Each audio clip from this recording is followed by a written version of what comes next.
Bismillahirrahmanirrahim. Ambassador Nadeem Riaz Saab, speakers from different countries, ladies and gentlemen, Assalamu alaikum. First, my query कि उर्दू ना समझने वाले कितने लोग हैं यहाँ? Those who don't understand Urdu. Okay, thank you. It would have made my life much easier had I been able to speak only in Urdu, but doesn't matter. I am thankful that I am here to all of you for inviting me. The topics which were narrated and the solutions which were put forward and the approaches which were defined probably is a very nice microcosmic summary of what the regional challenges are. So it's a good listing. Of course, it would have been a pleasure to hear all the speakers presenting their papers here. It would have given me further insight into what exists. My appreciation of all problems in society has been changing all my life. I was very impressed by the output of the think tanks when I was studying in the US in the 70s. And I thought with such brilliant think tanks in the US, the ability to understand knowledge, the courtesy to accommodate ideas of others, which was very different from Pakistan then. I thought that the US, having come out of the Vietnam War, having learnt the bitter truth about war, having sacrificed 55,000 of its citizens in that war, their thinking and their think tanks and the US government will not fall into any other trap again. But that was my ignorance, because I was ignorant of world history as much as I know today, and my hopes were dashed when the Soviet Union came into Afghanistan. I saw chest thumping by everybody else in the West that what we learned, the Soviets are going to learn now. But lo and behold, over a period of time, the US forgot all what it had learnt in Vietnam. But looking at US history, or for example, looking at writers, Noam Chomsky, for example, looking at writers who were tracing that history, today I am sorry to state that I have less hope on humanity than before. And it has been decreasing over time, not increasing over time. Why? Because today I understand that as humans, we have hardwired emotions through which we analyze all problems, and it depends on the spectacles we wear and the bias which we are forced by the limitation of our mind to analyze things not in a Bayesian statistical analysis manner, but analyzing things according to our own experiences and making judgments. There is a recent article in the Scientific American talking about people who jump to conclusions, and that analysis on personality. All this is important because today I believe that rather than the behemoth of human history and learning, it is people who change things and who don't. So therefore, today my total understanding of what can happen in the world or what may happen in the world is more related to human psyche. So this article of the current issue of Scientific American talks about how people jump to conclusions and they have learned from schizophrenic minds a quick judgment made, and people who make quick judgments make judgments which are peripheral in nature, judgments which can talk about the fact that the world, that 9/11 attacks were engineered, for example, there was no Apollo landing on the moon, and there are fringes in human population who will always believe that, whether that COVID is an international conspiracy of some kind. Between that extreme and between totally rational people, there is a huge bulk of people probably like you and me who try and make rational decisions out of things. But look at human history, the recent human history. The fact that war exists, it changes and skews everything in the world: economy, poverty, misery, everything. So what has happened over the last 200-300 years? Europe, being a developed area in the Middle Ages, for example, went through tremendous number of wars. 100-year war, the 30-year war. In fact, one of the first big philosophers who started looking at war and its consequences and trying to bring humanity in a different direction was Leo Tolstoy. Leo Tolstoy fought with the Russian army, and he was surprised by the amount of misery war created, and he was surprised by the fact that all of a sudden one day there's a ceasefire declared, and there's a white flag which you take out, and then everybody comes down, picks the dead bodies, buries them, and the next day again when the white flag goes down, again you are back to your guns and you start killing people again. So they started a peace movement. Now, what is relevant today in the world, and they contested that, and there are a number of philosophers who supported the peace movement. Many people like Martin Luther King and so many people in the world got influenced by the peace movement. But they had to contend with another pathway of thinking, and that was the brutality in war. To have a humanitarian war, to have International Red Cross come in and take care of the casualties and the miseries of the injured people, to have a Geneva Convention that what you should not do in a war. And they thought, along with Bertha Stittner, I think, they along with a number of other people thought that if you make war humane, there will be no peace. Because making war humane is the first step towards ensuring that there is no peace. But fight a little, have less casualties, for example, or less brutal killings, for example.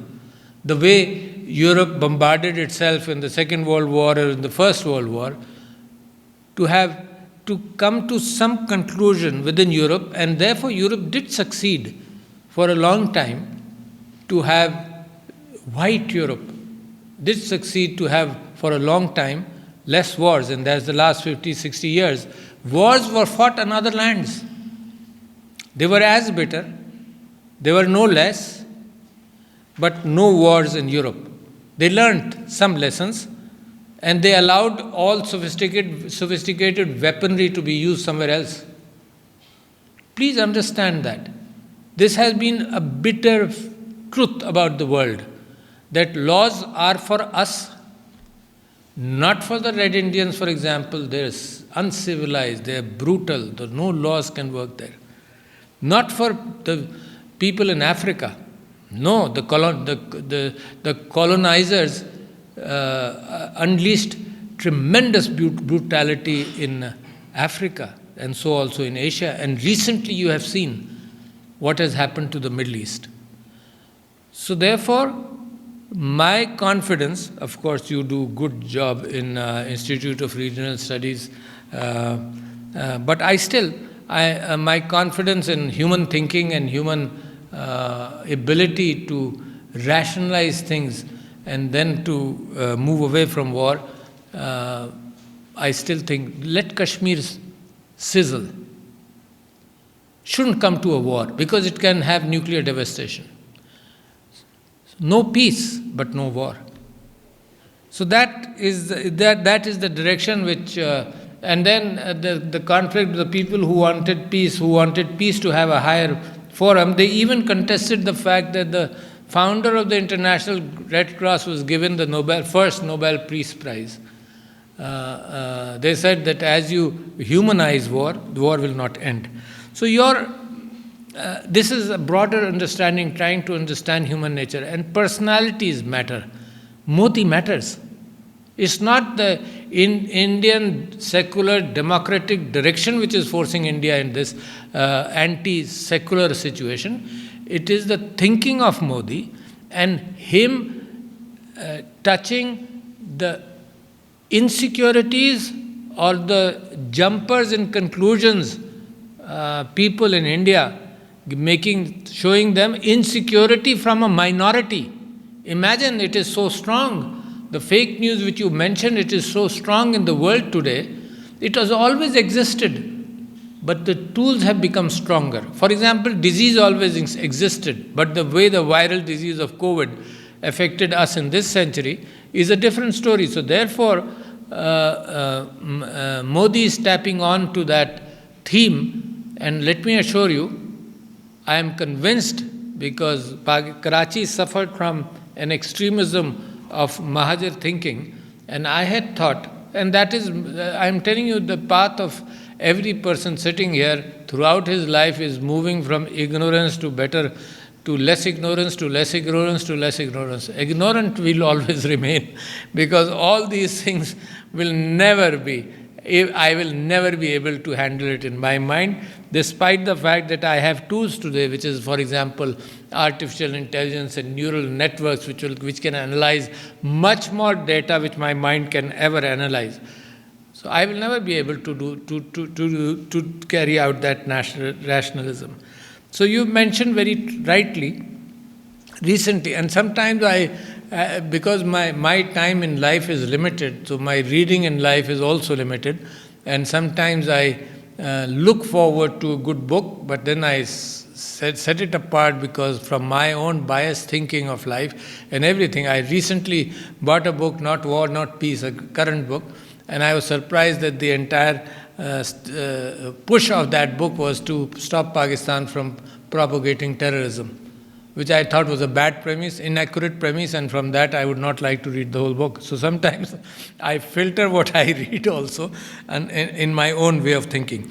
So, but look at the regional situation right now. That was a philosophical expression of what I think and the confidence I have in human thinking. And a time is coming where artificial intelligence or super intelligence will emerge. Very good philosophers like Yuval Noah Harari or even Stephen Hawking have talked about the change from a DNA-based thousands of years of evolution to a silicon-based intelligence, which is probably around the corner. But it is helping us make good decisions right now, but I'm not sure. So, looking at the current situation, the best opportunity Pakistan has is of regional importance at Afghanistan, for example.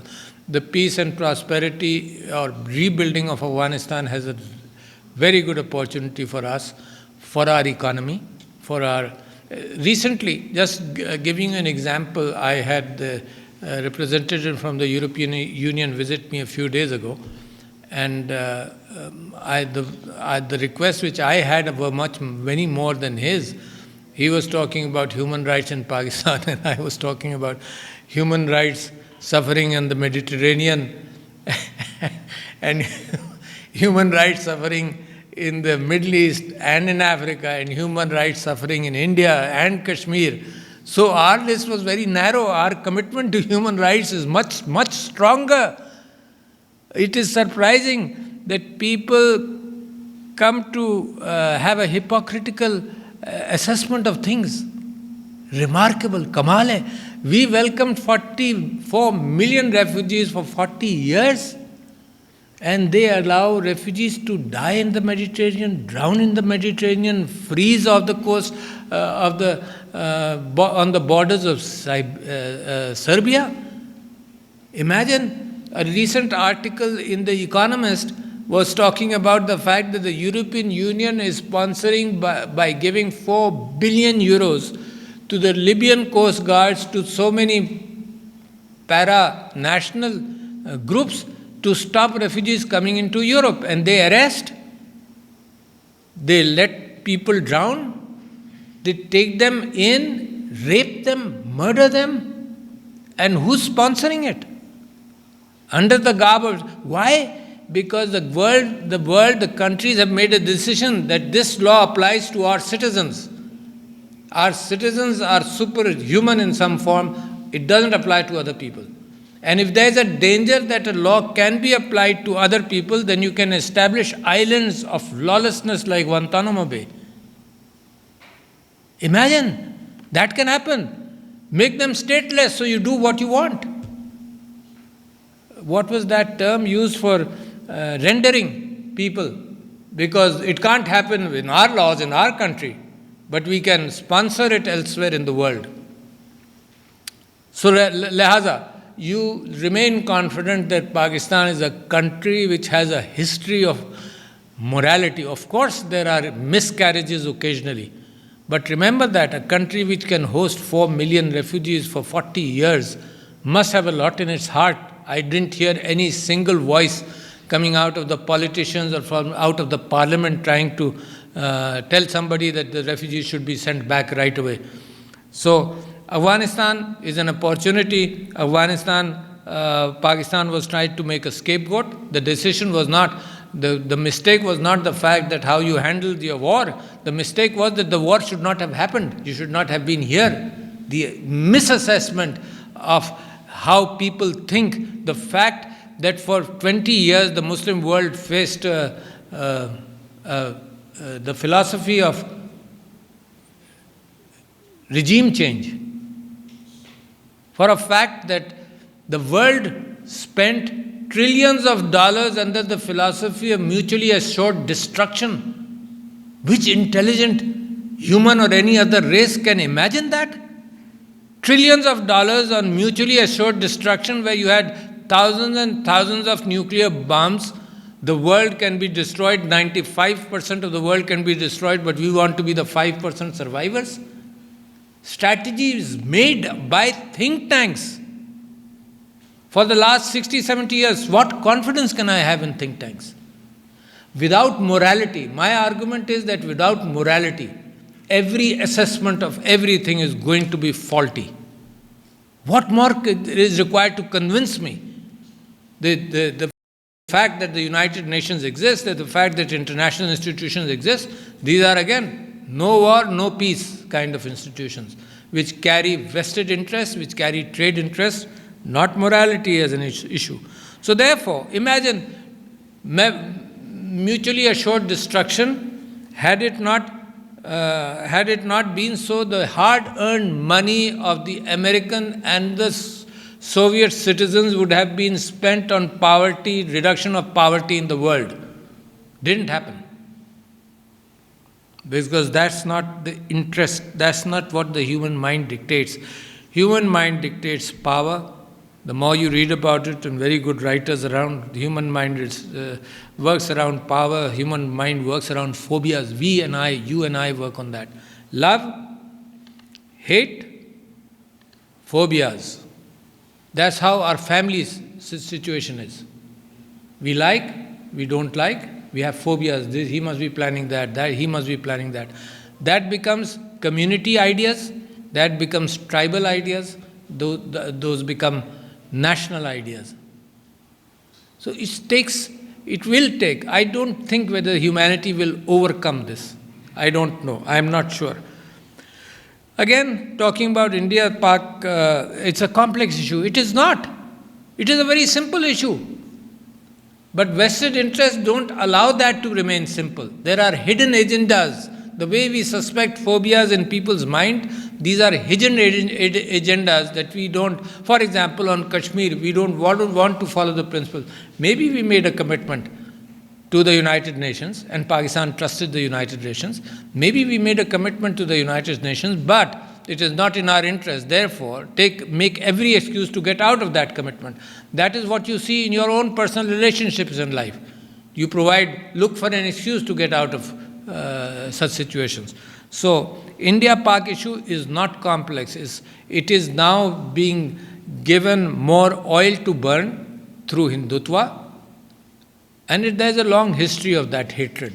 And I think we are the lucky people in that our leaders thought that Hindus and Muslims as communities, not as religion, because we believe that all religions can exist in peace, Our leaders thought for 50 years after the 1857 revolution that we can exist together. Sir Sayyid Ahmad Khan, Qaid-e-Azam Muhammad Ali Jinnah himself, Maulana Muhammad Ali Jawhar, you keep on taking names in Pakistan history. And until the 30s, when Allama Iqbal and Qaid-e-Azam and other leaders started thinking, no, this is not possible. Only then we established a democratic state of Pakistan founded on democratic principles by vote, and then Kashmir happens, which is a mischief also by the leadership of the colonial powers of that time also, to leave a situation. Even when Gurdaspur, the corridor which was given to India, when Chaudhry Zafrullah Khan, one of the three people nominated by Pakistan in the Boundary Commission, when Justice Munir in his book writes this anecdote that when he came to Qaid-e-Azam and he said that Gurdaspur has been given to India in the Boundary Commission and we would like to resign from the Boundary Commission, Qaid-e-Azam said, no, I want Pakistan now, because these mischiefs will make sure that Pakistan doesn't take birth. So therefore, what is happening as far as Islamophobia is concerned has a long history, has hundreds of years of history. And the Pope Ratzinger, when he came into the papacy, he mentioned medieval kings talking about Islam in a derogatory way, and I wrote an article then, the Christian-Muslim harmony, based on what is there in a Christian church in Sinai, St. Catherine's Church, a document which is said to have originated from Huzur Akram sallallahu alaihi wasallam, in which he talked about how the minorities have to be taken care of. I won't go into that because that's a different story. Now, looking at the China-US polarization, it's a very strange thing, because from one war to the other, to making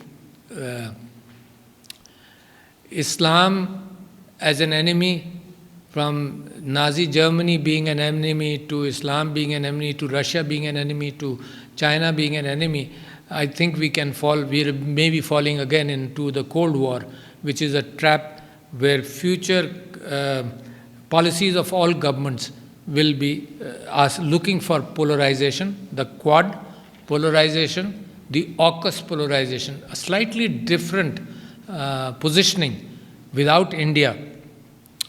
Speaks a lot about what the thinking is. So we don't want to be a part of that. I think the recent visit of the Prime Minister to China was a very good visit. In fact, this was one of the times when we were totally prepared of what kind of cooperation we want. Rather than ask, we were talking about win-win in the IT sector, in the agriculture sector, in the textile sector, in so many areas. We were talking about win-win, what each other will gain from that. So this is still settling in. The fact that Chinese manufacturing should take root in Pakistan, in a number of areas, it is good for them, it is good for us. So that is a very good opportunity staring at us. The Prime Minister's visit to Russia is unique, except for the fact that the Ukraine skirmish is happening right now. I would rather not comment on that because it's too early to tell what's happening. You mentioned the fact that the waters and the water conflict is going to be big. So therefore, let me tell you that the Indus Water Treaty between Pakistan and India is on a sound basis, except for the fact that it has an arbitration clause in which Pakistan and India can go to a single arbitrator, and then we leave a lot of judgments in the hands of the single arbitrator. My assessment of the Indus Water Treaty has been that that is one of the reasons probably why Kashmir cannot be solved easily. Is that even when India was constructing dams, Kishanganga, on our waters, I was talking about the fact, this is maybe about 15, 20 years ago, when the British embassy, the Indian embassy was here, and when the Indian Ambassador, High Commissioner was also there. I was talking about the fact that every time you hold our water or put a dam on our water, even for energy purposes, there is seepage into the ground of my water going into the ground, evaporation of the water, my water, which is going in the air while you store the water for even for generating electricity or for energy purposes. But still, it's a good framework which can be worked upon if the intention is peace. If the intention is not peace, then who knows what interpretation can you take from that. The biggest opening which Pakistan has today, and the biggest opening which the entire region has today, is related to IT. And you have probably come across the fact that I am pushing it in a very strong manner, but I am facing a lot of resistance in the brick and mortar thinking of Pakistan. There are few books among the 10 books which I have recommended for this year. There are 3 books which are talking about the technological gap between the decision makers and the progress happening, exponential change which is happening in the IT. One book is by Azim Hazar. He talks about exponential. The other book is on AI and co-authored by Henry Kissinger and Eric Schmidt. And there's a third book, Faster Than Fast, by Peter Diamandis. And these are talking about the fact, which is very important for this audience. These people are talking about the fact that there's a huge difference between the policymakers who don't understand how fast technology is going up, and between the social policymakers. And the confusion you see every day between the possibility of fake news and the effort to curb it, because poor understanding leads to kinds of decisions like ban YouTube, for example, or ban WhatsApp, for example, or do this or that, because people don't know. But they are hurt. The decision makers, for example, are hurt by fake news, personal fake news in the social media also. So the fact that we don't understand what is happening is the biggest technological gap in the world today. Not Pakistan alone, but Pakistan. My concern is Pakistan. This technological gap should not exist, because fake news is going to damage civilization further. And let me tell you, you've seen it happen. You've seen, without these tools, fake news taking charge of the world. Weapons of mass destruction. The biggest fake news of the recent era, only of the recent era. But destroyed. It convinced the American people and the world that weapons of mass destruction exist. Some people may have been convinced. I'm not saying that everybody was lying, but with phobias inherent in my personality, it is very easy to make me susceptible to a kind of a fake news. So that happened. The Nazi creation of a Holocaust against the Jews was fake news. And it's not new, because in the parliament, I am so serious about fake news that part of my speech in parliament was the fact that fake news is going to destroy countries. And if we can educate, when I was growing up, for example, the difference between the ability to handle this news, if it is fake, imagine when I was growing up, the newspapers, 2 newspapers came to our house, and you could rely on the editor that he will not put in any false news. He may skew it with his bias, but there will be no false news. Today, that reliability is gone. If you look at what happens in the social media or the television media, there is no reliability of what is fake and what is not fake. And imagine that Pakistan is going to suffer from fake news tomorrow. Coming 2023 elections, you will see a huge avalanche of fake news. In the last election in India, an assessment was, I don't remember the exact figures, that 60 to 70% of WhatsApp news was fake. And that can go like wildfire.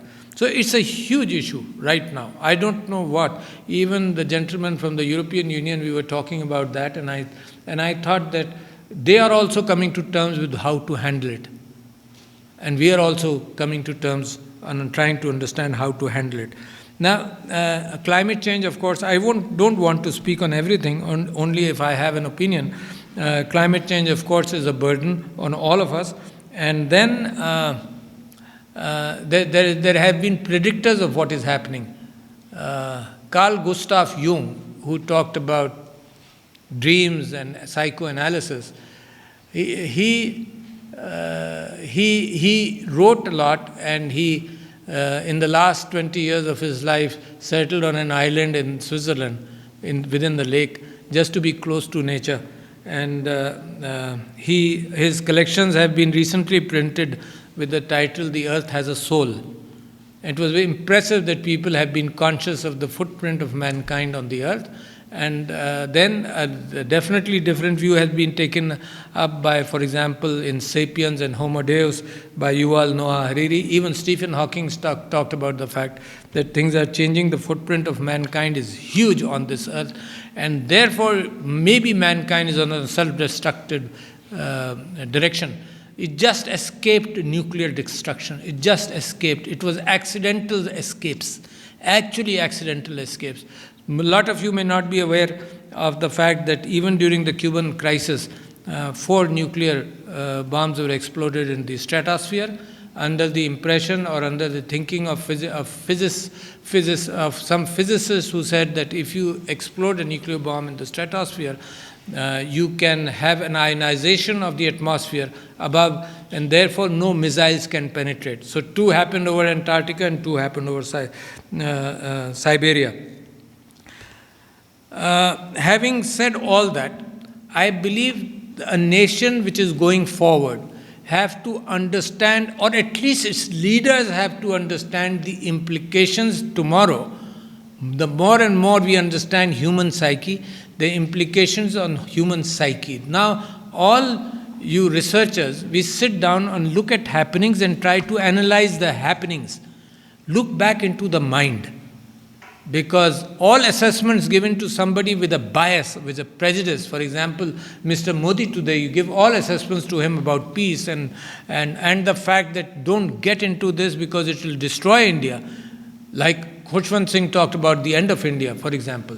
It won't affect him because his bias is so strong, he is ready to take a lot of risk in that bias. And it's a dangerous trend which is happening there. And Pakistan, because my relatives are in India, it hurts me that it will happen. Otherwise, had been nobody there, we might have thought this is again an opportunity. But the ambassador, the outgoing ambassador to the US from Pakistan, came to me and I said, the thing is that what has happened over the last 20, 30 years, our job is to show the world the real face and the good face of Pakistan. The real face of Pakistan is the good face of Pakistan. And show the world, for example, in our region, the belligerence of India has toyed with all countries around. So, to show the real face of India as well. That's one direction which we want to go to. We would like to build peace with all countries around the world. We would not like to be in this camp or that camp, but we would like to encourage investment in Pakistan. We would like to go towards improvement in our living standards in whatever way, if they come with peace, through peace or whatever. And then there is a higher ideal, which I must talk to you and end my speech on that note. There is a higher ideal. And what is the higher ideal? The higher ideal is humanity, and the higher ideal is the world. And like I mentioned, there is no morality in the world today because big trading partners can allow for massacres everywhere or anywhere. Big people with vested interests in international institutions do not allow for peace, which is desperately a need of the people of the world, of Africa, for example, of the Middle East now, totally destroyed. A country like Iraq, which had nothing to do with 9/11, destroyed under fake news. Iraq, a country with 98% education, a country which among the Arab world claimed to be a secular country based on, what was the philosophy? Michel Aflaq and the people who talked about that Arab secular philosophy. Iraq was a leader. Baathism. Baathist philosophy. Iraq was a leader, peaceful. It was not a fundo country at all. but it was destroyed. So, Pakistan and the world is looking for a leadership based on morality.